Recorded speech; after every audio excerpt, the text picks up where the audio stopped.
Welcome to Construction Genius. My guest today, Felipe Engineer-Manriquez.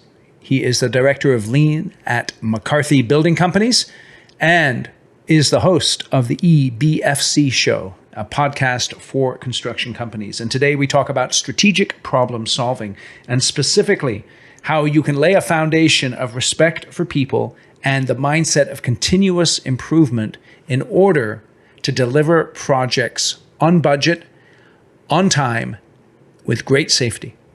And we talk about various project delivery methods in order to accomplish this.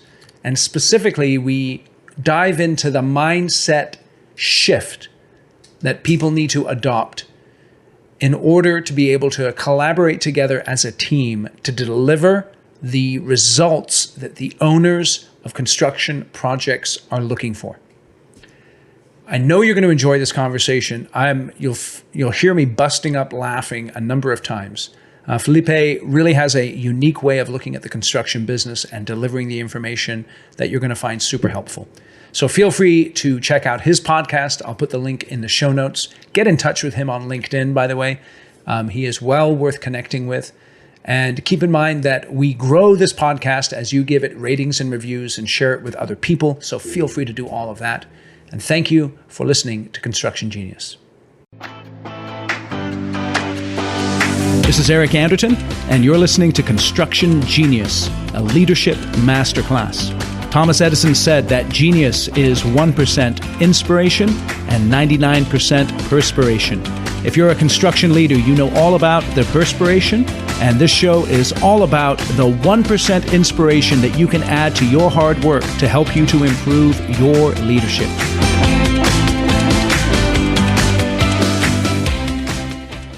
Felipe, well, welcome to Construction Genius. Thank you, Eric. It's nice to be here. Appreciate the opportunity to talk about some of my favorite subjects. That's Pull beautiful. it out of me. That's beautiful. Well, what are your favorite subjects to talk about?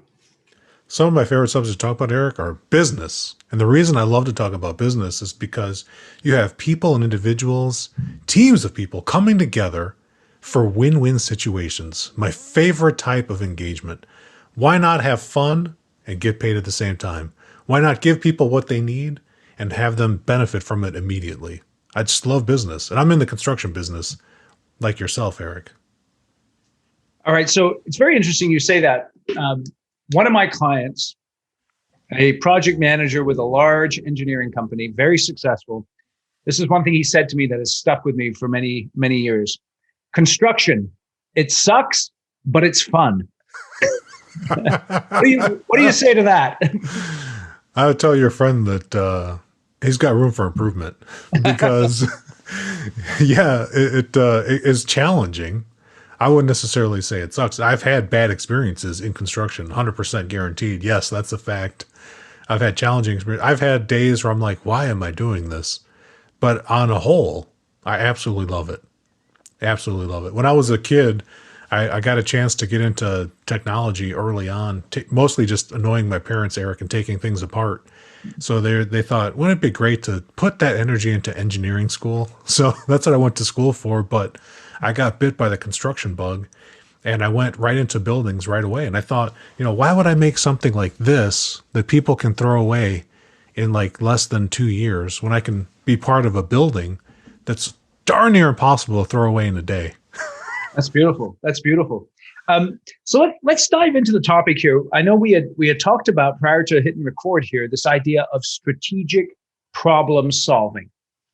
So in terms of running a construction project, what do you mean by strategic problem solving? Right. So every single job, Eric, has this problem, and some of them know it and some of them don't. Everything that we build, whether it's a highway, a bridge, a solar field, a hospital, a new tenant improvement space, or just upgrading an office, you are solving a problem for a client, a building owner, who they themselves is involved in a business, often generating revenue, in some cases nonprofits, providing a service. And by you creating this physical thing for them or changing their physical environment, they are now able to solve their problem. There's a strategy to that. Everything we build some of the things are easier than others to think about. Let's take the simple example of a school.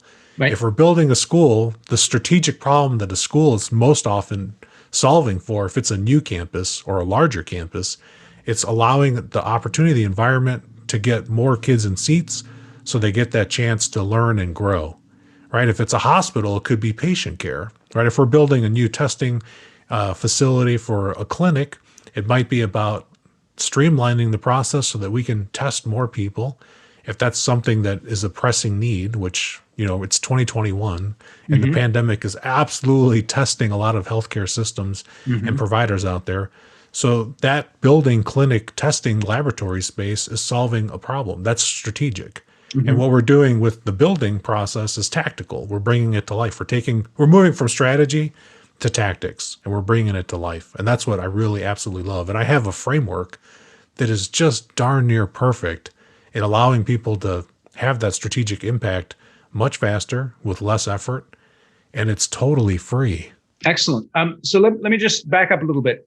So when you're using this idea of strategic problem solving, you're taking it from the perspective of the client, Right. that they have a problem that they want to solve, and therefore they are engaging people with construction services. Absolutely. And so are you saying then that in order for a company to be successful, they need to have the client's perspective on that problem prior to executing the tactics? I'm saying if they want exceptional success, they need to understand the client's problem.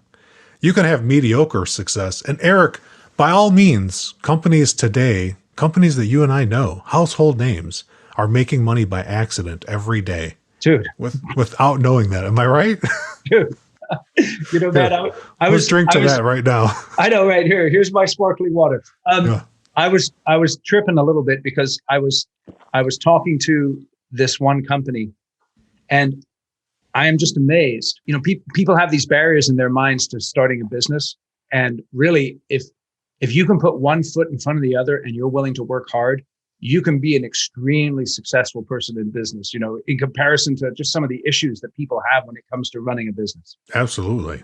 Now, the hardest thing for most people, Eric, is just to start.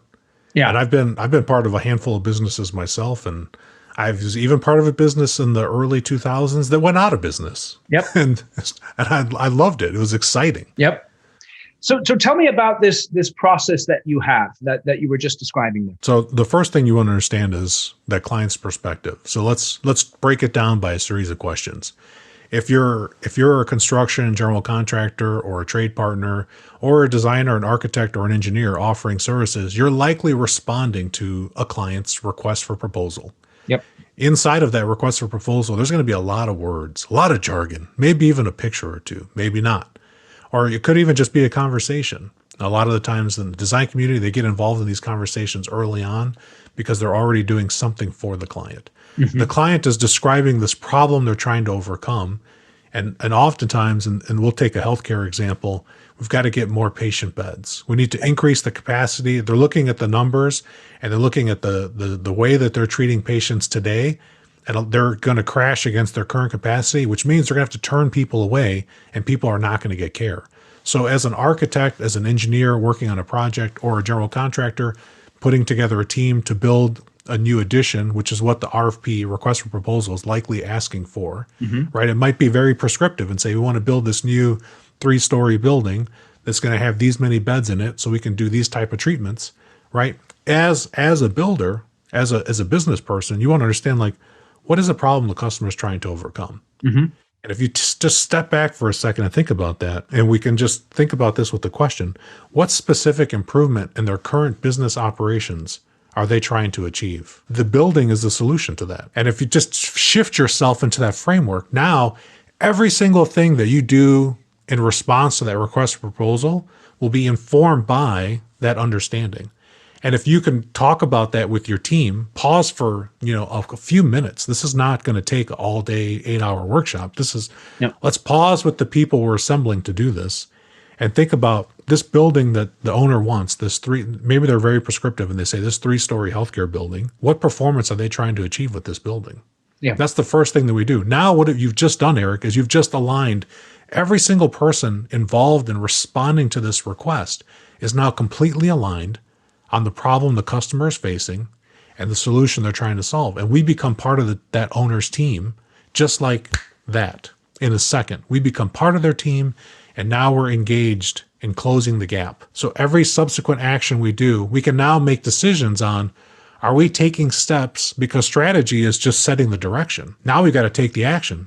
Construction and design and building is all about making something from nothing, bringing things into reality. Yep. Now as a team, we can ask ourselves questions and make trade-offs, much more informed trade-offs. If doing this, does it help the customer get this building, or does it hinder, or does it just do nothing?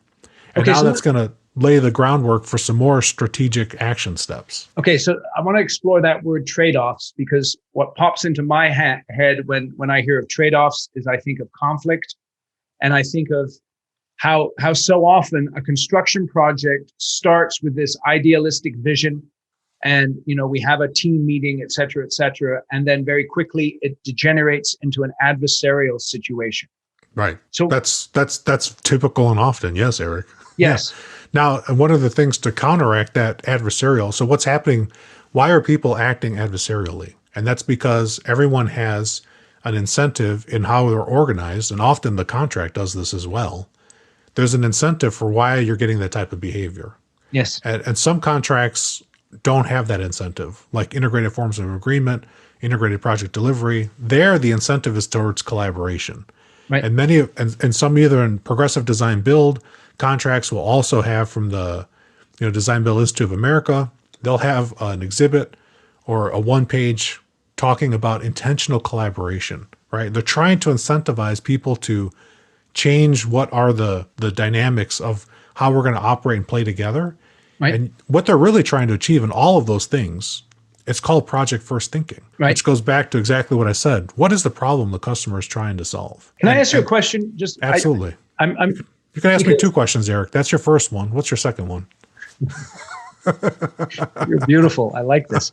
Now, we've been having this conversation around project delivery, the structure of contracts. We've been having it in the construction industry for decades now. For decades. Yep. For decades. Because people realize that the design, bid, build model doesn't work in many circumstances. In your mind, who is primarily responsible for driving the type of agreement that is entered into for a project to be successful? Who needs to drive that? The owner. Because the owner is the one that says, I want this delivery model. Right. I want this delivery method. I want this delivery framework. And I know a lot of people like to poo-poo design, bid, build, right, but there are some areas where it's very successful. If right, the type of construction is relatively just complicated and not complex, and it's well known what it is. Like if we're building the 55th Starbucks of the right, same type of program type, yes, design, bid, build is perfectly acceptable, and it's going to get the client the results that they need. Yes. But if we're going to build this one-off linear accelerator, state-of-the-art cutting-edge cancer treatment, where we're going to put two opposing proton beams in a line and obliterate cancer cells near my pituitary gland, yep, that might be something where you want to consider a different type of contracting yep, method, because you need high collaboration. And high collaboration is something that you actually pull for because we have high uncertainty. So I would say where anywhere in construction where uncertainty goes higher, you need to have a more collaborative type of contract environment, or creating that with the client. And clients can even do that even if they don't change their contracting type. There's things that they can ask for when they're selecting the team, Eric, where they can go for high collaboration teams, even if they're still in a design, bid, build process. It's still within their control. So uncertainty goes up, collaboration has to go up. Should go up. Should go up. Okay. Now, from your perspective, as someone who works at a general contractor, how do you educate your clients so that they actually will see the wisdom of what you're talking about and perhaps take on an innovative or a different type of project delivery agreement? Oh, that's perfectly the next part of my strategic problem-solving approach, Eric. Let's hit it. That's the very next step.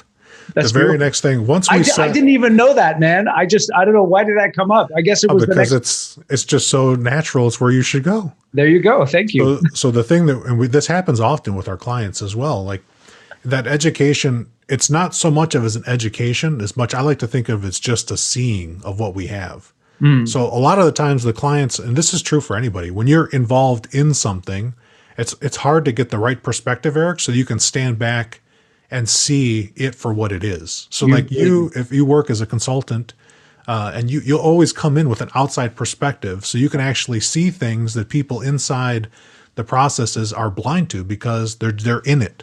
Yes. It's like asking a fish, like, what does water feel like? Yep. They can't describe it because it's all they've ever been in. Yep. But if you pull a fish out of water, now it has a new perspective, and it can feel the difference between being in air or being in water. Yep. The same is true for people in design and construction. So sometimes with clients, depending on what kind of friction we're having, if we want to institute higher collaboration, it might just be showing them the consequences of having low collaboration environment.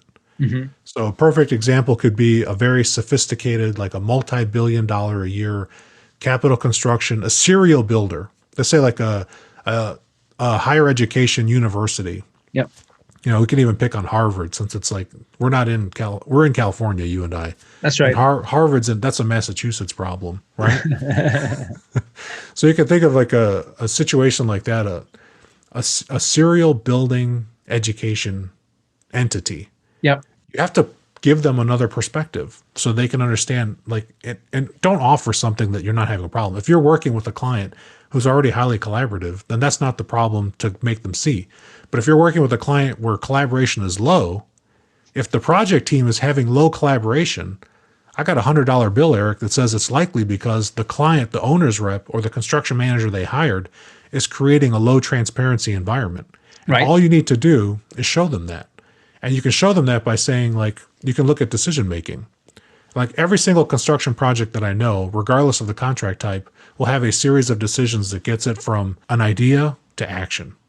And you can show them, like, what are the consequences of this decision not being made?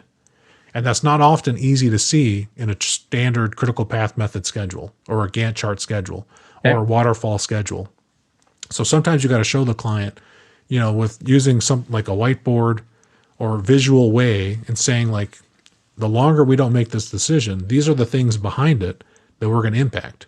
And then as a responsible general contractor, you want to say, it'd be nice to have your answer right now, but I appreciate that you have stakeholders and you need to go get the information or expose this problem to them so you can come back with meaningful information to us so that we can all proceed. And that you need to give them better tools, better information, and then tell them honestly, when do you really need the answer by? And when you can show those differences, Eric, you can say, like, you know, I've got this 4-step process and, you know, here we are in step 1. If we don't do this, these 3 things are going to be impacted. Are you okay with these happening late? Right. And you frame it that way instead of saying you're going to delay the job. You just say, like, are you okay with this happening later? And if you are, this is what it's going to cost you. So it takes a little bit of work on our side to have that, let's see and make it visual. But once you do that, Eric, what you've done is you've moved into the current state, which Let me ask you a question. Go ahead. Just to go back a little bit, this idea of a responsible general contractor. So the way I look at this is that we're defining a game that we're going to play. Yes, I like that analogy. If you want to play the game, then these are the rules of the game. And if you don't want to play the game, that's fine, but then you won't be able to participate. Yeah. So as a responsible general contractor, and, you know, looking at your resume, you have worked and are working for, you know, what would be regarded as a responsible general contractor. At what point do you walk away from a project opportunity if you think the delivery method isn't what it should be? Oh, right at the beginning. Okay. We actually have a decision-making process in place in many of and we operate across the United States. Right. We have a go, no go. Yep. So we have a series of questions that we asked ourselves. We look at what is the type of work, who are the people on the team, including the design team as well. Yep. And then we also balance that against what is the current market. Like if it's something that's going to be, you know, heavy labor, and it's going to happen so that the heavy labor time is competing with all of the school construction in the summer. Yeah. We just know that we're not going to have the labor available to give them what they want the way they want it. So we either have a follow-up conversation with the client, if possible. It's not always possible, or we just pass. We call it a go, no go. Yep. Yep. It's just, I think it's challenging though, because most contractors have a go, no go, but then they have the real go, no go, because then they look at, you know what I'm saying? Yeah. I need to get that revenue. I need that sales number. That sales pressure, Eric, is real pressure. Yes, it is. Right. We got to keep the lights on. Yep. Right. Yep. So we've got to generate those sales so we can keep a nice, healthy backlog to keep all these people engaged in the game that we want to play. But sometimes we've got to say no. Yep. And we're not perfect at it, Eric. There have been times where we said yes and we should have said no. And sometimes we'll do things for a client, because it's a client that we're loyal to. Yes. And we might do it, for non-ideal profitability. Right. I'll just call it non-ideal profitability. Yeah. Some people might call it charity work. Right? we do charity separately from that, but we are a for-profit business, as most of the clients that we work for are as well. Yep. So non-ideal profitability, that's NIP. It tends to nip you in the butt, right? NIP. Yes, exactly. Okay. Here we go. Yeah, so let's keep going.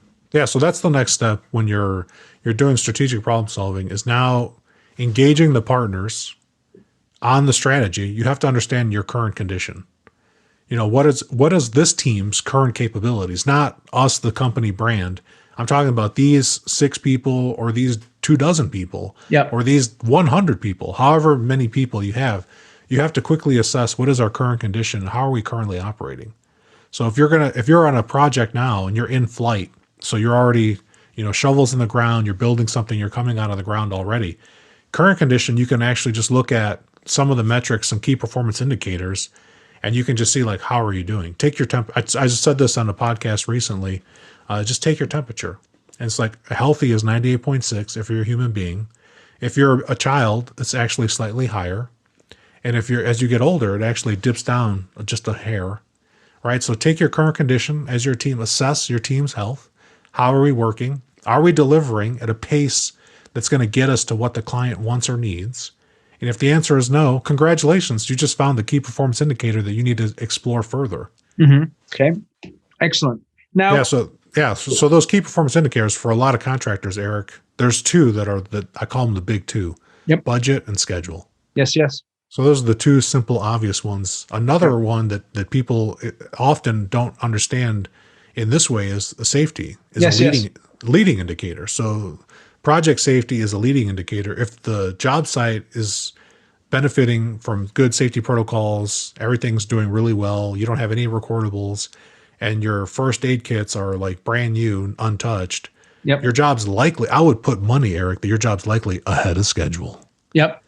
Now, if you're starting to have accidents, or you've had one recordable, or your first aid's getting robbed every day, you're likely behind schedule. And that's just the pressures of the system response, people having to make decisions with good intentions. And not that people are making decisions to get hurt, but people are, getting into situations that are troublesome because of the pressure of, those 1 or 2 of those KPIs, right. Schedule or budget. And they're interrelated. You don't get one without the other. How does the project delivery method impact the budget and the schedule? Well, that's a good question, Eric. So if it's let's go with the one that we don't advocate for first, design, bid, build. Okay. So if it's a lump sum contract, from a general contractor's perspective, all of the budgets are fixed at the time of contracting. Yes. So then, like, the goalposts are set, and we just track to hit that goalpost. We track progress down the field. And it's actually simple. It's quite simple. And you make or break, or you can increase or change contingency depending on the contract. Sometimes it's told to you what contingency you should have. Yep. And sometimes it's negotiated, and sometimes you have to create it out of thin air by getting good buyout from the trade community. Yes. Right?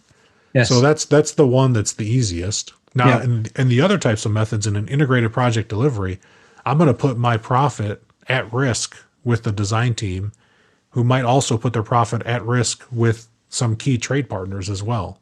non-commodity trades like electrical, mechanical, plumbing, framing, maybe some exterior wall. You might have a lot of precast on the building. Your precaster might become a non-commodity trade. We've actually seen over time, I learned this from our mutual friend James Pease, that structural steel is better not inside of an with profit margin at risk necessarily, or excavation, because of the complexity is lower earlier on in the project, and it's easier to not have them on a multi-party agreement. Now that's controversial in of itself, Eric, but that's for experienced integrated project delivery clients to make that choice, not I'm for so, a general contractor. let me just pause you here. This is, audience may already know this answer. This is my education here. What do you mean by a non-commodity trade? Well, good question. So a commodity trade is something that's relatively stable pricing that people can bid, and the qualifications amongst the bidders is pretty level playing field.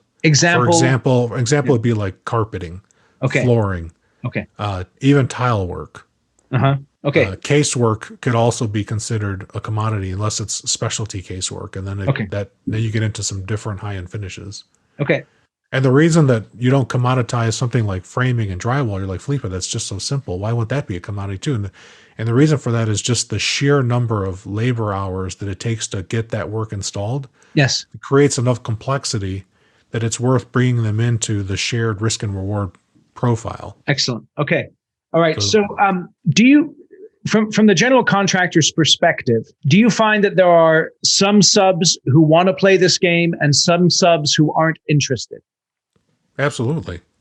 And I prefer to think of them, instead of subs, I like the word trade partner. Trade partners. Thank you. Because I've been in California long enough, Eric, that I've learned the difference. There is a difference between a sub and a trade partner. Yes. And a trade partner is somebody you partner with. And a lot of that has to do with just what's going on between your 2 ears. Yeah. Yeah. Right? Yep. But it's still very common across the world. Subcontractor is still very common. It's more common than trade partner. Yes, it is. And I think that it is difficult, and sometimes there's a mistrust that's based on factual, historical examples. Yep. If a subcontractor or a trade partner doesn't trust a general contractor, I bet you there's a really good reason why. So let me ask. I got to ask this now. Okay, so let's say I'm a GC, and I've spent most of my history. I'm doing design, bid, build. And yeah, I've made some money and et cetera, but it's a pain in the neck and it's adversarial and stuff like that. How do I begin to make that mindset shift? Just what you described there, from the subcontractor to the trade partner. How do I make that mindset shift in light of running all of my projects? Right. And that's like what I said at the beginning is, if you're going to get involved in this strategy and thinking and answering, what is the purpose of this thing we're getting together for? That's going to bring in this project first thinking mindset. Yeah. So if you're doing project first thinking mindset, now you're starting to think like we're all on this project team together, and the team goes from just your GC team, Eric, to now it's like the full team. Yeah. Because no general contractor that I know can do a turnkey building today.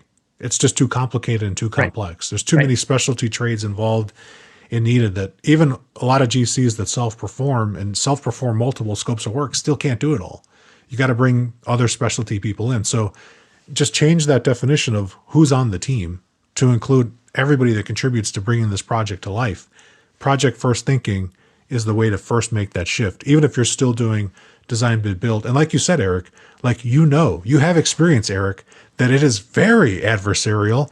And as people get older in life, eventually you get sick and tired and frustrated of fighting every single day. And it's just not worth it. Yep. And in a design, bid, build where it's incredibly adversarial, general contracting has become commoditized, and often the fees are at the 2% level. So for every dollar of revenue, you're only getting to keep 1 to 2%, 1 to 2 cents on the dollar. And that's no way to make a living. If you're only keeping 1% for all this energy you're expelling, you can't train your people. Right. You can't grow your people. You can't take risks with your business and go into new areas. You can't expand your market reach. All you can do is the same thing you've been doing. And unfortunately, the market changes. And the market changes on a dime. You either adapt and change or you won't be around for it.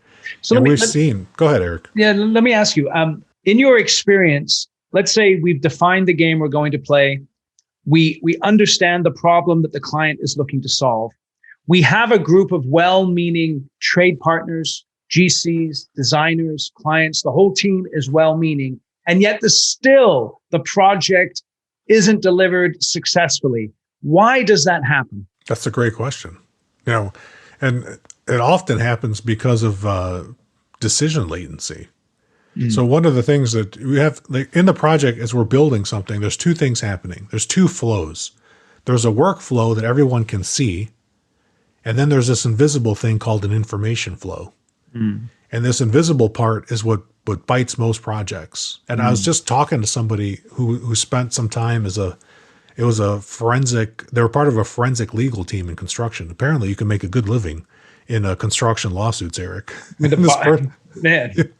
Makes me think of the yellow tape and the bodies and the bullets and all this kind of stuff, Exactly. This forensic claims consultant specialist. And what they told me, Eric, is that they learn in this area of lawsuits that you follow the information flow and it tells you when the project was likely going to start going badly. Right. There'll be some kind of warning sign. And they said 99% of the time, those warning signs show up or manifest in the daily reports written by foremen working in various different trades. Okay, so let's talk about this information flow a little bit more. What can I do as a part of the team, or what can we do as the team to ensure that information flow is happening in such a way that we avoid project failure? Right. So if your team is co-located, like everyone's working together, right, one of the first things you can do is create a more open environment. Right. Just because we're physically inside of four walls doesn't mean that we're actually collaborating. Okay. So you got to set some rules of engagement. Right. This is like you keep saying this analogy of the game. Let's set up the game so that everyone succeeds. Okay. One of the things that we have to do is we have to let people know that it's okay to not send an email. It's preferred to talk to somebody face to face. And this is true against all generations. And right now in the design and construction, Eric, we have 5 generations working simultaneously in the industry, which I think is one of the first times in recorded history that we know of that it's happened, where we've had so many generations working at the same time. Yep. And the communication style is very different from one generation to the other. Yes. But face-to-face communication is still number one. The human brain has the vast majority of what's set up in the brain architecture is suited toward recognizing faces, reading facial expressions, and communicating effectively. The most easiest way is facial expression. Right. Face-to-face trumps all other forms of communication. Right. So one of the first things you can do to ensure that you get a better communication flow is stand back and just look at how is my team communicating? Do we have more people sending emails after 5 o'clock at night and carbon copying the world? Or do we have more impromptu, and I say impromptu just means non-planned meetings where people just are colliding. They're called, like designers will tell us in the comments like what the term is called, but I think they're called like fortuitous collisions or something. Where right. People have chance, they can bump into each other by chance, like at the lunchroom. I heard this from one of my guests on my show, the EBFC show, Tanya Gurjadagi, had said in their big room, they had designed their big room to put the kitchen in the center so that everybody had to collide. The kitchen being in the center of the space was a collision space by design. And they said it was very common to see somebody making a cup of coffee in the middle of the day and then you having this, I need to ask that person this question, and then just go walking over to them and having a quick exchange while their coffee is being brewed, which takes seconds now. Thanks to the power of technology, you don't have to wait. And those types of chance collisions allow the information to flow exponentially faster and more richly, because in a real communication exchange, Eric, there's a receiver, there's a person sending, receiver, and then the person that sent can see instantly, did they get it? Like when you and I talk and I see you like do this, like, yes, I know that I'm onto something you want to talk more about. I'm like, okay, he's picking up the breadcrumbs I'm laying down. Mm-hmm. But every time you put your head down to take notes, I have to just guess, like, is he into it or is he just doodling? No, I'm not doodling. I'm taking notes. I'm definitely taking notes. But Let me I ask. could tell that you're taking notes, right? And I Yeah, see a pen in your hand. So I yeah, mean, yeah, yeah, yeah, yeah. that's the power. If we were doing this over email, there'd be a back and forth, and eventually, something would take you away, and you'd become distracted. So this is so fascinating because it really addresses a number of different issues here. I want to talk about how this idea of project delivery and this idea of communication, it it gives people from different generations opportunities to contribute their insights, because you, on the one hand, you have this implementation of new technology and new information management systems, but on Right. the other hand, you have this idea that old school face-to-face communication is something that is not only not going to be replaced, but is absolutely essential. It's essential. It's not going away. Yeah. Evolution on our part is so drastically slow. We can't even tell it's happening. Right. So right now we know there's a overwhelming body of evidence for how we communicate well. I mean, even from the point of babies, if you want your baby to talk faster, all you have to do is look at it more, he or she, your baby, and just talk more to your baby. That's how children learn to speak quicker Yep. versus children. There have been many studies on this. Children that are even just making a small decision on how to hold your baby when you're out in the world. Like, the natural human thing is that you hold them so that they face you. Yep. So they can see your face. That's what we're geared towards. And that doesn't go away just because you work in the construction industry. Yeah, yeah. And it's interesting because I think there's another layer to this that is so hindered by the current COVID stuff. So I'm a project manager and I'm talking to a superintendent about an issue, and right beside me is a project engineer who's maybe not saying anything, but is soaking everything in, not just the information, Right. but the body language and how to handle this particular challenge. Exactly. It's critical. Yeah, and it can be learned, and you can get better at it with practice. And it doesn't matter if you're an introvert or an extrovert. Yeah. If you're an introvert, you're likely going to want to prefer one-on-one over a large group, right? But you still will prefer face-to-face, because as the person sending the message, you want to see, did the receiver get it? And you need to know that so that you can pick your next things of what you're going to say next and what you're going to do next. So let's just explore the information flow a little bit more. Sure. So you've got this idea of the fortuitous collisions, but then you have the pushback that it seems, well, then I don't get anything done, right? Because I'm always in meetings and people are always saying, no, I need to get stuff done. How do you handle those kinds of objections? Right. So the way I do it is I just ask people, if you're attending all of these meetings, and some people, Eric, believe it or not, think that going to a lot of meetings makes them important. Right. And they feel important being invited to meetings. And if, as a human being, you're like, there's a meeting going on and I'm not invited. Yep. What are they saying in there? Yep. And you want to be, right. You want to be in that meeting because just in case. So like I said at the beginning, like, I love your analogy of the game. Setting up the rules of engagement at the beginning, let's outline, what do we want, right? So do we have a standard on meetings? A policy can be written or non-written.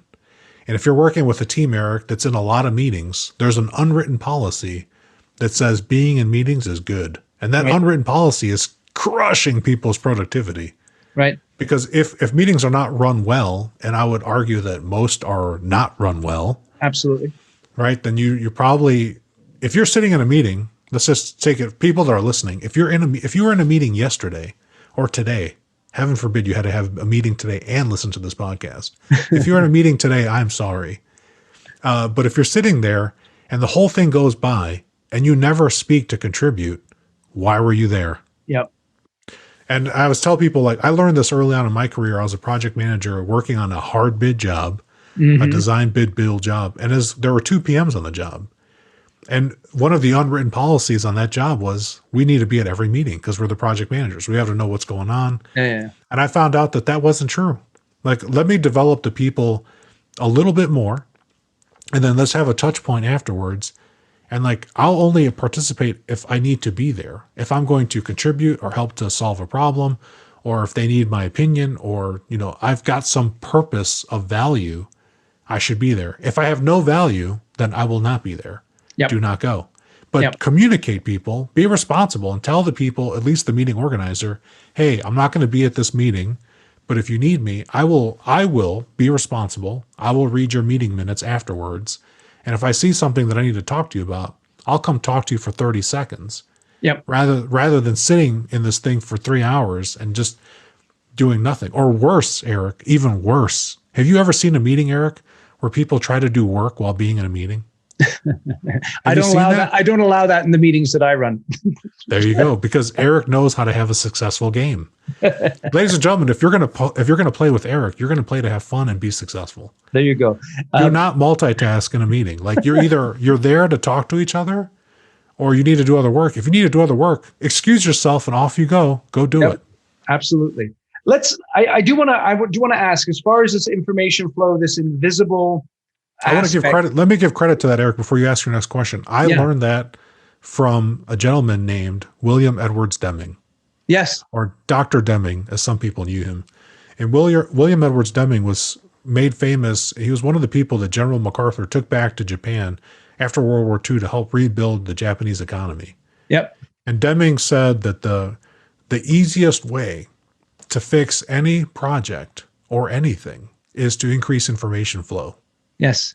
So I completely stole that from Deming. We're standing on the shoulders of giants here. I love you, Ed. If you're out there in the ether listening to this, Ed, I've absolutely benefited from all of the things that you've taught every single day, my entire career. So thank you. What else do we need to say about information flow that we haven't said already? The other thing, we haven't mentioned Toyota once, Eric. Let's mention Toyota one time. Let's do it. Toyota is by far one of my favorite companies in the whole wide world for lots of reasons. And one of the things that they have is they've made their philosophy and their approach public. Right. And I think it was like in the early 2000s, and there have been many books and studies about them, but you might have heard of the Toyota production system. Yep. And in the Toyota production system, principle number 7 is about information management. Mm-hmm. And information management, for someone at Toyota, you want to have processes and visual management, visual cues to make problems visible so that people can solve them. So it's a good thing to have problems. You want to make them visible and solve them. And the culture, unwritten policy there is not having problems is a problem. Mm. So it's a different approach where sometimes in Western management, problems are something that you want to quickly deal with and sweep under the rug as fast as possible. Yeah. Problems are not good. And they're not welcomed. And you know that they're not welcomed if someone says to you, as you're explaining a problem to them, don't bring me problems, bring me solutions. Mm. That's a sign that problems are not okay in the culture where you are in your project team. Yep. I call that the shut up culture. Just shut up. Yeah. Don't tell me the problems. I don't need to know the problems, right? So they celebrate problems. So using visual management is a way to make problems visible so that you can solve the problems. What does that mean? What do you mean by visual management? So making things visible, like for example, some highly collaborative projects, I've actually seen this, Eric, in the wild. I went to a project, it was a large healthcare project, and they had the budget, the owner's budget, on the whiteboard in the conference room for everybody to see. Even the guy just setting, carpet could see the budget for the whole project.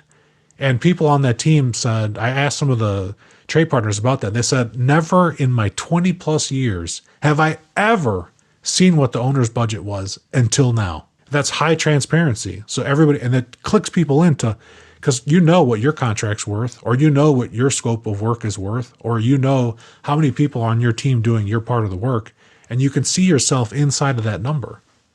All right, so that's a way to make it visual. But then there's the pushback against that transparency. Does that go back to our earlier discussion about picking the people who you want to play the game with? Absolutely. Like the people that you've been selecting, that's the people you want to play with. You only get what you want. You don't get the opposite. Yeah. And the people that are listening to that, and they're like, well, I don't like all this, and they want to complain, like, no, you like to complain, and you probably complain every day. Right. So keep getting that, keep complaining. It's okay. It's interesting. And your business model is to make money on those, on that conflict. That's people's business model, it seems. And they do. And there are some people that make a great living on that high conflict, high adversarial approach. Yep. Right. But like we said, Eric, at some point you get frustrated. You might realize that you're not going to live forever. Yep. And why not have a little bit of fun while you're out there? Yep.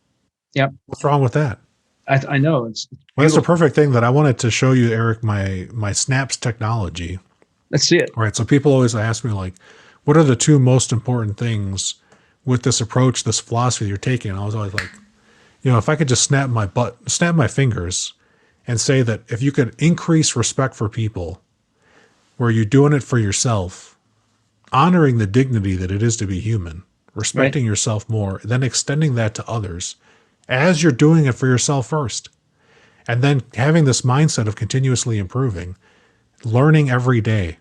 That's it, right? Those are the two bedrock cornerstone things that Toyota has adopted and has done well for them and the organization. Like, just to put it in context, snap that away. To put it in context, people that go work for Toyota, Eric, they have a less than 1% attrition rate. Yeah. When people go to work there, they work there for life. And Yeah. a lot of the people that come out of there, and I follow a lot of them on LinkedIn, a lot of the people that when they retire from Toyota on their own terms, they continue to do continuous improvement and help other organizations and entities around the whole world. They're created this whole ecosystem of people operating from those two principles.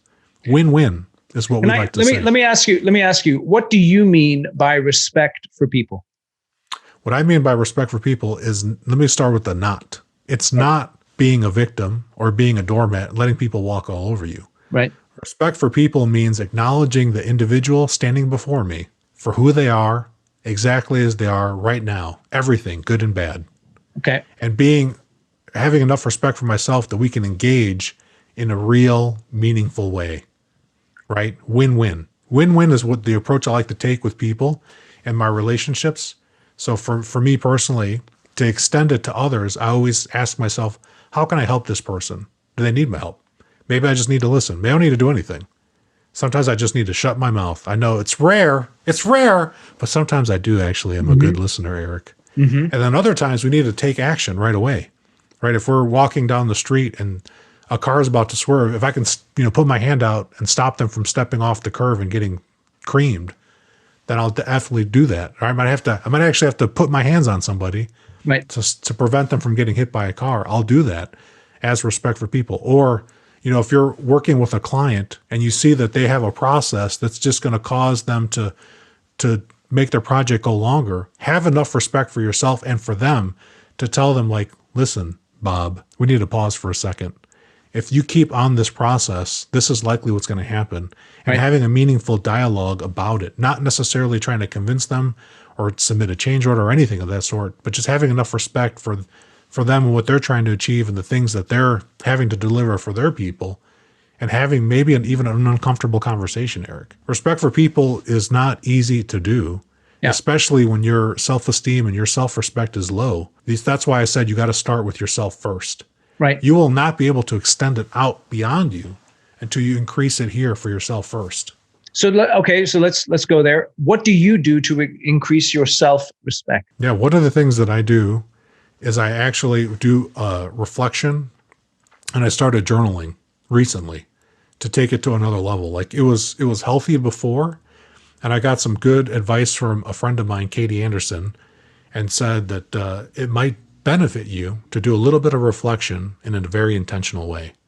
So I started journaling, and I actually have my journal here from today.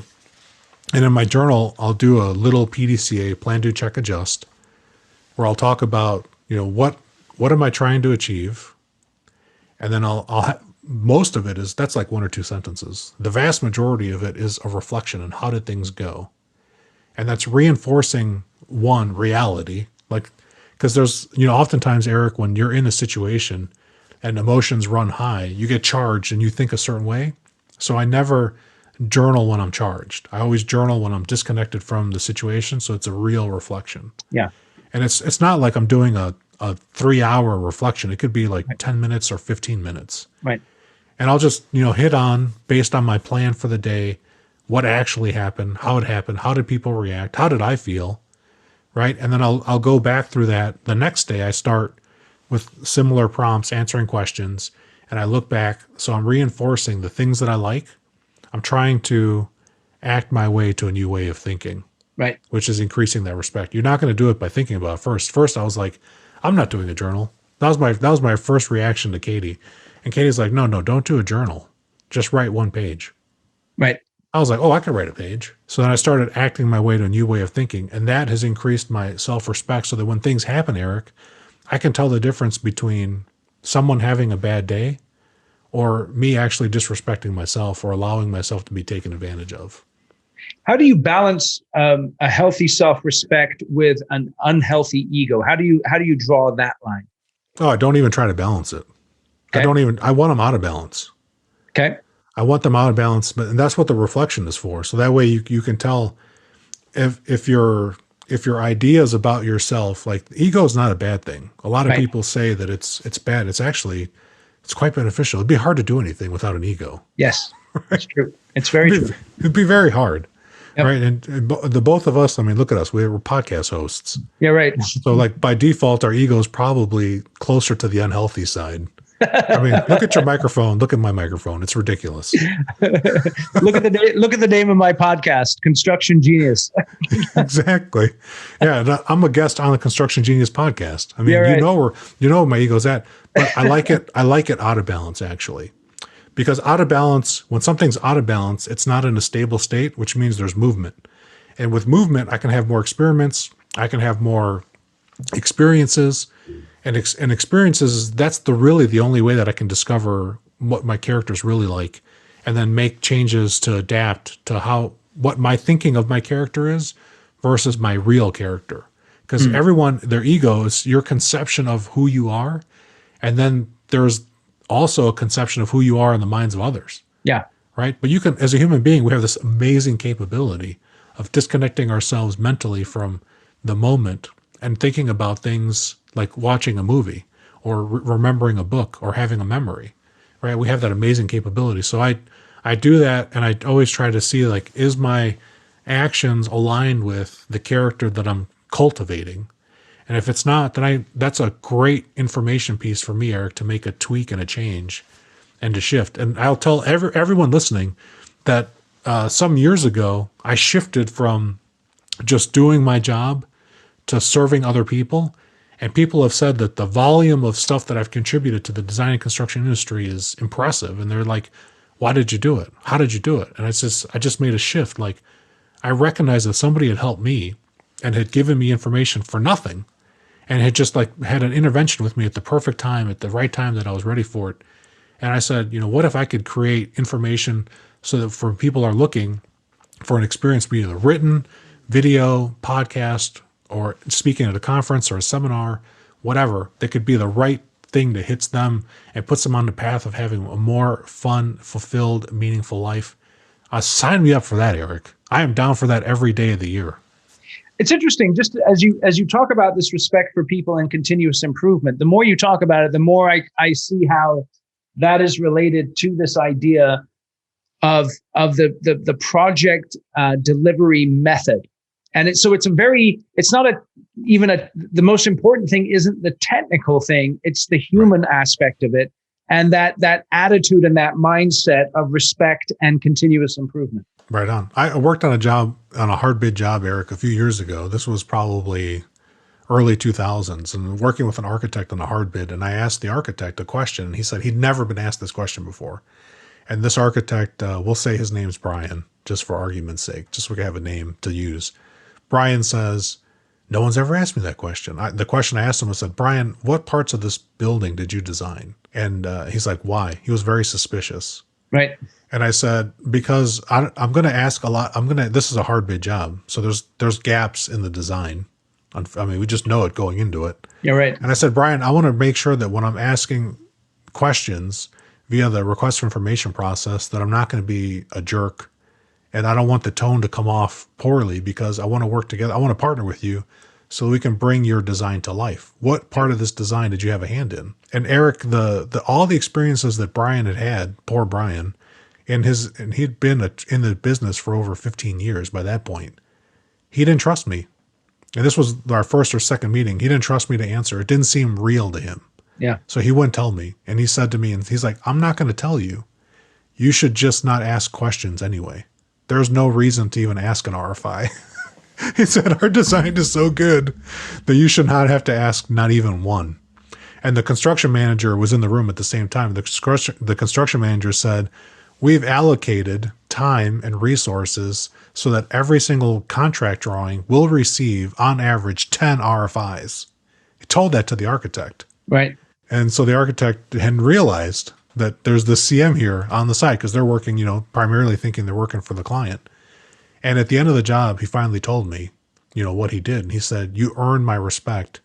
And I had this portion of the building. And he told me what it was. And he said, you actually only had like a dozen RFIs on that part, but my God, they were long. So strategic problem solving, we started off by identifying the problem that the client is looking to solve. Right. We've talked about putting together a team that has that mindset of asking respect. People, making it visible, Eric, to them so that they can see it. And they get into that alignment of understanding the problem from the client's perspective so we can get that project first thinking. Then the second place we went to is understanding the current state of the team you're assembling. Yep. Right. You're going to assemble a team however you assemble them. Right. I'm not going to try to prescribe to people how they do that. Every company does that differently. Some people just, you're available. You're on the team. Congratulations. Yeah. Right. So assessing the current state of how this team's working together, that's going to bring forward key performance indicators that are important to your organization and your team. I'll offer people to also think about safety as a leading indicator. Yep. And then we didn't talk about team health or just the mental state of the team. Yep. Are the people generally happy, agreeable? Are people stressed? Are people working late nights? Those are things to consider for mental assessment, team health. Yep. And there's plenty of research out there on team health. I mean, I recommend taking a read of Psychological Safety. There's been stuff published by Google on that. There's also been some lean construction blog posts on psychological safety as well. So there's a growing body of knowledge in that area for team health. And then, the next thing, now we know where we're at, Eric. Let's do something. Let's take action. Yep. It's time to take action. So as soon as you assess where you are and we know what the owner's problem is, there's going to be automatically a gap from what that is. We got to close the gap. So you got to start experimenting to close that gap. So if you assess your team and maybe communication on your team is not flowing smoothly, people are tied up in meetings all day and the throughput is low, can we eliminate some non-productive meetings? That's an action step that you can take. And people listening, one single action in strategic problem solving is not what we're looking for. Right. There's no one perfect solution. Yep. Right. It's complex. That means that changing one variable influences and changes multiple other variables in sometimes unpredictable ways. And by definition, always unpredictable ways. Right. You'll have an intuition about it. Right. So use your intuition to guide you, but come up with a series of countermeasures. Now we're going to take action steps, a series of countermeasures or steps that you can do to see, once you've assessed your team, if the client, is grumpy every day on a Tuesday morning, you might talk to them about, what's happening on Tuesday morning. Right. And then you can do a real simple experiment, like shift the meeting to Tuesday afternoon. Yeah. Or Monday, right? Because that client really, like you were talking about the project engineer or the PM, yourself and the superintendent having a conversation, the whole project team is like that PE in that situation, Eric. It's fractal. If the client has a bad day, snowballs roll downhill, as they say in the Nordic countries. Yes, they do. You get hit by an avalanche of snow. If the core team is having a problem, it creates stress for everybody else. Let me ask you, how close do you think we are in the industry to a fundamental shift in the approach? Because again, we've been talking about it for decades. People are beginning to try it out, but that paradigm hasn't fully shifted. Will it ever fully shift? How close are we to that? Oh, a prediction question. So disclaimer, this is just Felipe's opinion, but I am on the Construction Genius podcast, so I might know something about this. Right on. So Eric, 2019, I would say the shift is already happening. Okay. It's happening right now. 2019, I was at a conference, Design Build Institute of America, Napa, beautiful Napa in California. There you go. Glasses of wine, Eric, they were this big.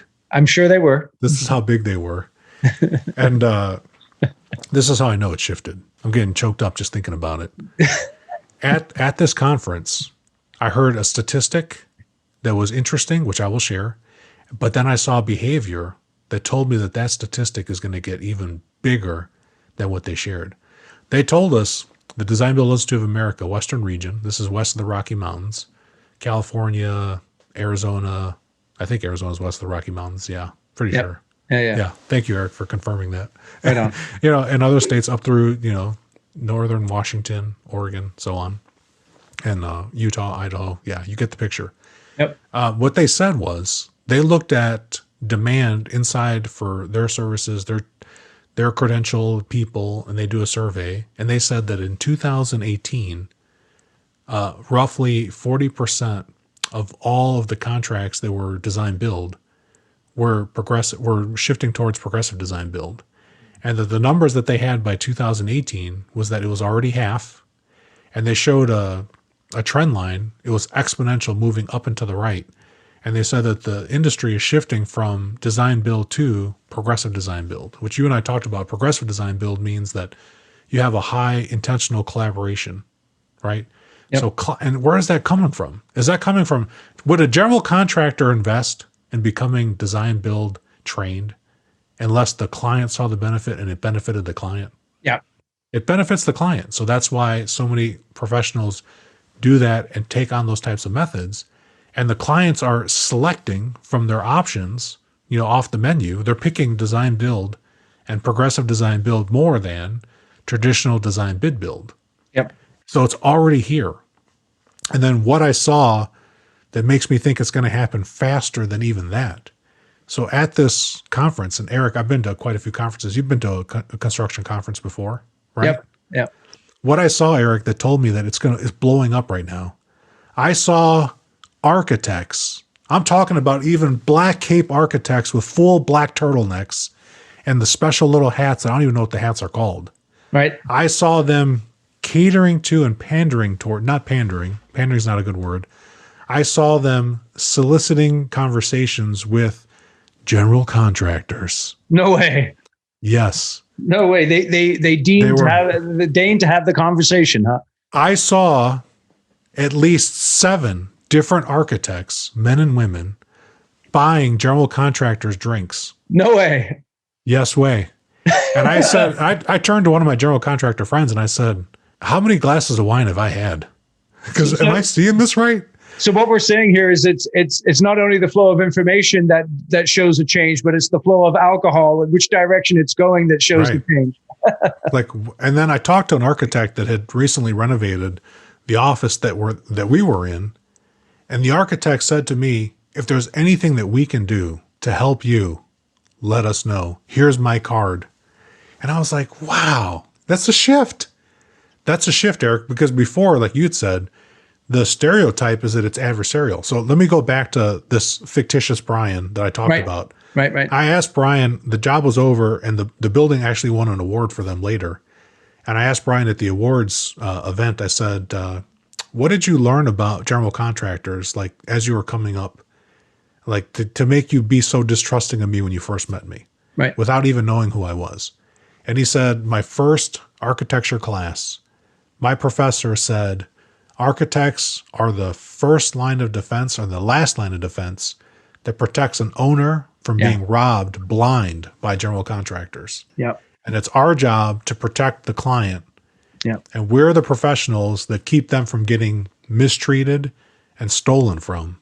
And I said, wow, that's really harsh. Like I didn't learn any of that in engineering school. Right. That's interesting. I was like, we were so busy with problems that we didn't even think about architects.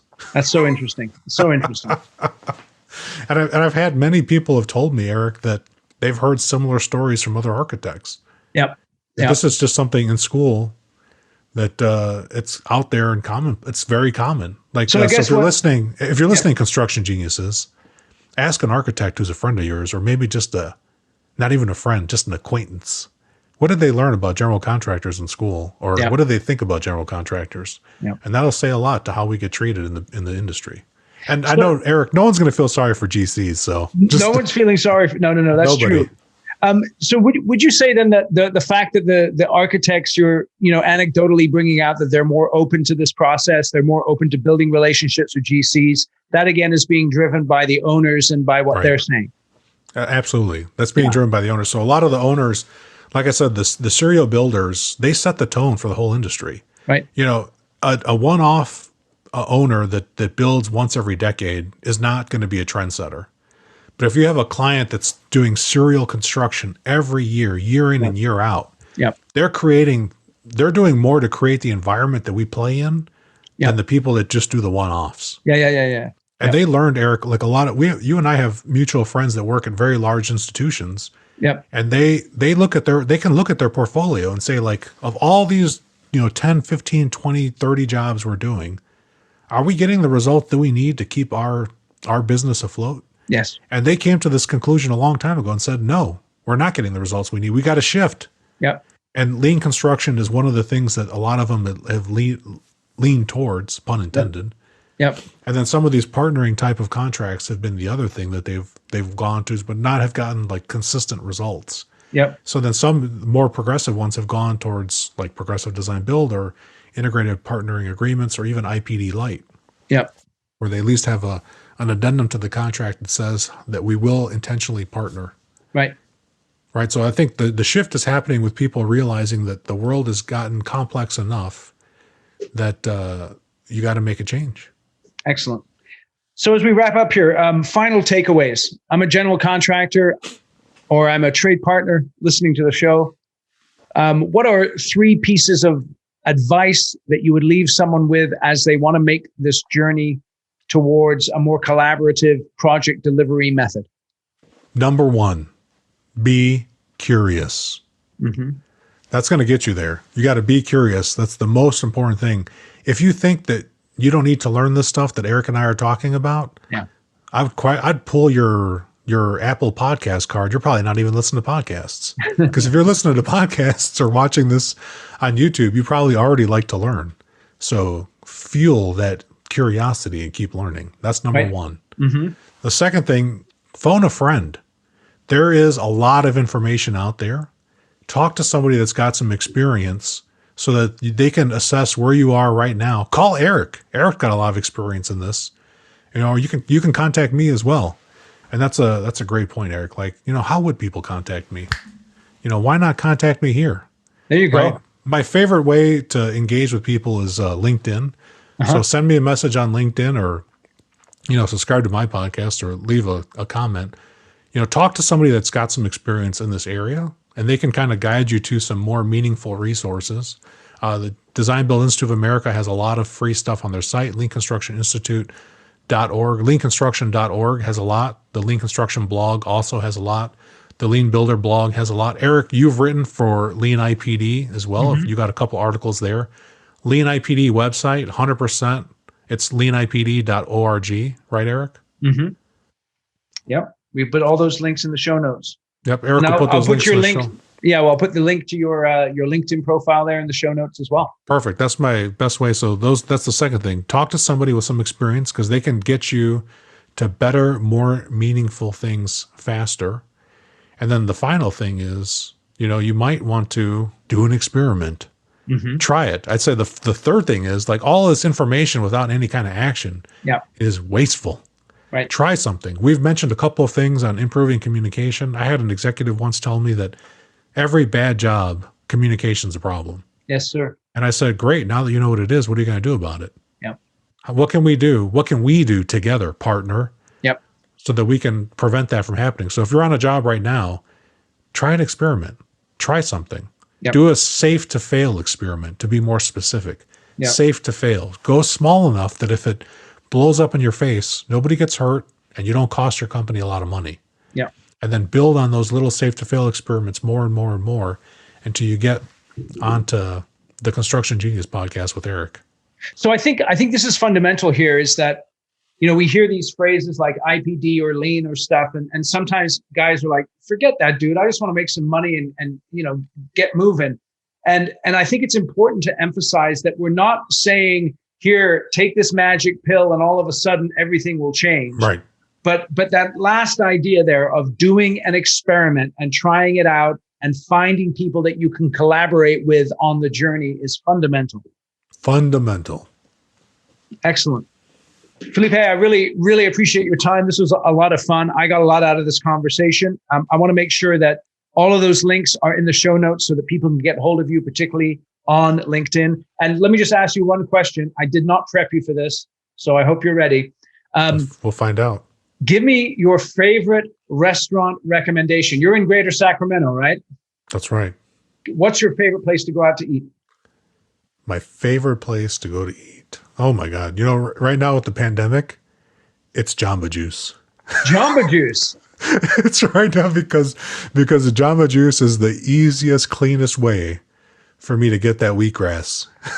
Get that wheatgrass. I like that. You got to get that wheatgrass. Got to get your greens in every day. And, health is something, Eric, I don't know if it's just all the COVID news, but I've just shifted my thinking from, what kind of stuff to eat. So, shop local. If you can find, for me, the local place to get my wheatgrass on is the local Jamba Juice here in town. But, for everybody else thinking I was going to have something brilliant, I just blame COVID for why that's my answer right now. We'll take the Jamba Juice. Really appreciate you coming on today. Thanks very much. Thank you, Eric. All right. Today's episode was brought to you by the Construction Conclave. If you as a construction leader would like to develop your skills and get involved in a community of like-minded construction professionals who are focused on building healthy teams, profitable projects, and long-term successful businesses, then the Construction Conclave is for you. It's a private, invitation-only group of construction leaders that are focused on developing their leadership skills. We do training every single month online that looks at how to become a better leader in a very practical, straightforward way. We also have other events that build community and camaraderie so that you can associate with others who are interested in developing their skills as leaders. If you'd like more information and to see if you qualify for participating in the conclave, feel free to reach out to me, eric@ericanderton.com.